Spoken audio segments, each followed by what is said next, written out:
Just figured I'd say this real quick. I'm gonna post it up later because I know I posted a lot already for tonight or today, whatever. Within intervals of recent time, said occurrences in real life time.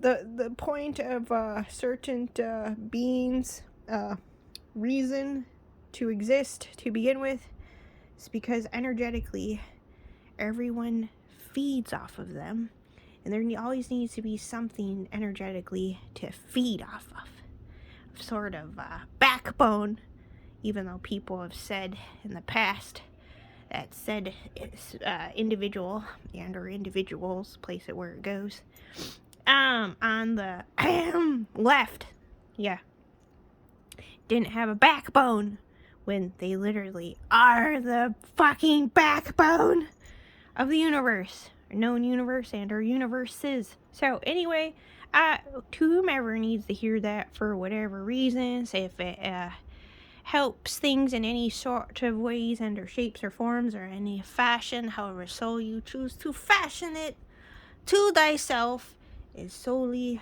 on you. Or not on you. Whichever. Anyway, I digress, and yeah. Shalom, shalom, shalom, shalom, shalom, shalom, shalom, shalom, shalom.